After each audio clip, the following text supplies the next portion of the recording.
Hai, Assalamualaikum. Saya Suryati dari Suryati Homeopathy. Berpengalaman lebih 20 tahun dalam bidang ni lah. Jadi kepakaran saya membantu mereka-mereka yang menghadapi masalah kerisauan yang melampau, yang sentiasa mengalami rasa takut mati, tangan berpeluh, lepas tu rasa macam tak selesa, kadang-kadang nak kesempurnaan sangat, lepas tu suka maksud fikiran yang negatif. Jadi benda-benda macam ni, perkara macam ni boleh berlaku pada kita. Dia mengganggu kita, diri kita, kehidupan kita dan pasangan kita.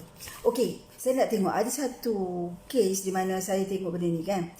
Dia seorang ibu ni, ibu muda ni, dia menanti anak dia yang dikandung dia selama ni. Dia rasa macam anak first baby. Dia rasa macam ternanti-nanti kelahiran anak sulung dia. Tapi bila baby tu lahir, dia rasa benci, dia rasa tak suka, dia rasa macam meluat dengan anak dia. Sebab anak dia bila dia bersalin, susu tak ada dan breast dia bengkak, susu tak keluar, anak menangis, suami pun tak support, family pun rasa tak apa, macam tu macam ni. Jadi dia tak ada pengalaman sehingga menyebabkan dia rasa macam dia nak bunuh anak dia. Dia call saya. Dia kata macam mana ni, kata dia.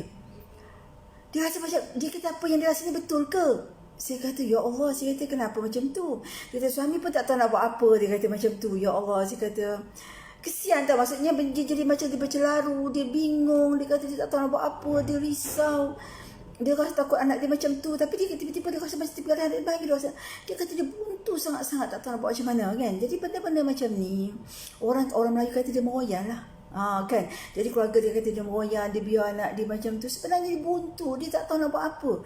Jadi sebagai orang tua, sepatutnya kita kena ambil berat. Dan suami dia tolonglah bila dalam pantang macam ni, lepas bersalin, kadang memang ada ibu-ibu yang tak ada susu. Dan saya pesan daripada awal lagi, selalunya kalau bagi kami punya klien, kami sakit, kami pesan daripada awal mengandung, tolonglah minum air yang cukup.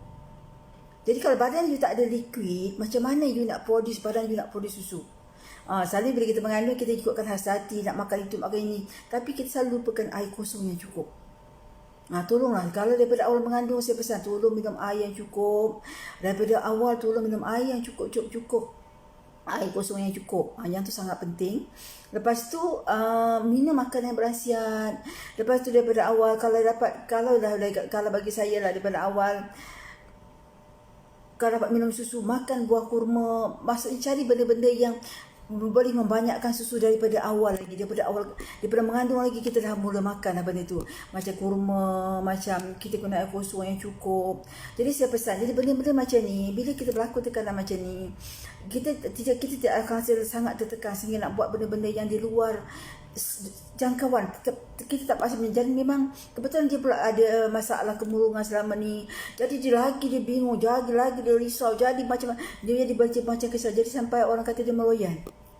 Sebenarnya dia bukan meroyan pada saya lah. Jadi bila datang kepada saya, jadi saya kata sebenarnya kita bagi ubat, bagi apa semua. Alhamdulillah bagi remedi-remedi yang perlu.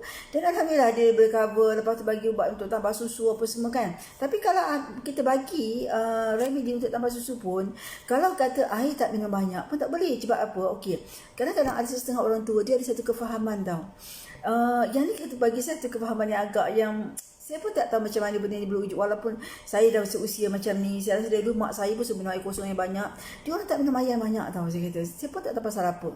Jadi dia kata nanti dia kata kembang lah, gitu lah, gini lah. Apa yang kembang? Sedangkan selalu peranakan dan selalu pengincingan tak sama. Jadi saya minta harap lah, dia kata sebenarnya kalau minum air kosong yang banyak, you akan rasa lebih cergas. You akan tengok, kita akan rasa perbezaan dia. Memang kita rasa lebih kuat. Kita akan rasa rahim kita lebih cepat naik, kita akan rasa lebih sihat sebab kan liquid yang keluar daripada kita boleh diganti. Lepas tu kadang-kadang pantang gitu, tak boleh, yang ni tak boleh dalam pantang. Sebenarnya kita kena makan benda-benda yang berkhasiat. Cuma kalau bagi saya, dia jangan makan benda yang masam untuk elakkan sembelit apa semua. Sebenarnya air kosong yang cukup, dia insya-Allah masalah sembelit tak akan timbul.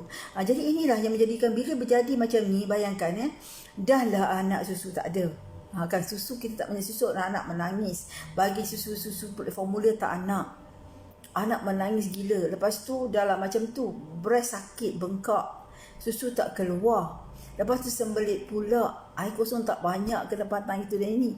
Bayangkan macam mana tekanan dia diterima oleh seorang ibu muda yang macam ni. Jadi bila datang kepada saya kata okey, air kosong kena banyak. Saya pesan dengan mak dia. Oleh kita macam mana, saya kata itu memang, saya kata saya tak faham, saya kata tapi bagi saya kata kalau ikut pemahaman kami kena minum air kosong kena banyak cukup. Jadi jangan sampai peringkat macam ni. Sebab benda ni berlaku bila orang yang ada masalah resah gelisah daripada awal ni, bila dia mengandung macam ni, bila dia bersalin, dia menyebabkan keadaan lebih kritikal. Sampai di sini telefon saya lah. Ya Allah, saya kata kesiannya seorang ibu yang macam ni kan. Sebab dia kata suami dia pun tak tahu apa-apa. Itu mak mentua dia kata dia meroyan. Lagi dia stres. Sedangkan dia bukan saya kata fahamilah. Jadi tolong support, bagi air yang banyak, tolong bagi makanan yang berkhasiat. Saya pesan lah kan. Sebenarnya benda-benda macam ni boleh dibantu, insya-Allah. Jadi jangan sampai macam bagilah benda kita dunia pun dah moden. Saya rasa macam itulah. Maksudnya tolong makan yang berkhasiat, makan benda. Bukanlah kita perlukan ikan besar-besar ke, tidak. Ada lauk, ada protein, ada sayur kan. Macam itulah, ada sayur. Saya pun tak faham lah kan macam mana yang pantang sampai gila-gila pantang, makan sikit, minum air sikit kan. Jadi liquid nak bantu untuk proses susu pun tak ada dalam badan. Okey. Jadi benda-benda macam ni bagi saya kena ambil perhatian. Jadi kalau baby kita kuning lagi, kita perlukan air kosong yang banyak. Sebab kita takkan nak bagi baby kita kuning air plain water tu tak mungkin kan. Jadi kita kena bagi baby, jadi mak dia yang menyusukan dia kena minum air kosong yang banyak untuk bantu support baby punya masalah. Jadi saya pesan sungguh-sungguh kalau boleh, tolong ambil perhatian mak, suami kena ambil perhatian. Bila ibu-ibu yang lagi, especially ibu-ibu anak-anak yang pertama ni, dia tak ada pengalaman. Jadi daripada awal tolong bagi bakal ibu kena tahu, kena minum air kosong yang banyak supaya sekurang-kurangnya mengelakkan dia, membantu supaya badan kita boleh produce susu dengan baik dan makan berkhasiat. Terutamanya kurma kena makan daripada awal, masa awal mengandung lagi. Okey, jadi saya pesan yang tu. Jadi benda-benda macam ni, perasaan-perasaan macam ni jangan dibiarkan dan dia boleh dibantu, insya-Allah. Jadi mereka-mereka yang nak perlu dibantu, tolong boleh DM atau PM saya secara direct dan seperti mana yang ada di di saya punya wall lah. Okey. Jadi saya minta maaf, apa yang saya cakap ni adalah satu perkongsian supaya kita sama-sama. Jadi benda-benda masalah yang macam ni sebenarnya boleh dibantu. Jangan bagi pertekanan lagi, tuduh kata moyan lah, apalah, ya Allah, kesian. Yang tu saya pun tak setujulah.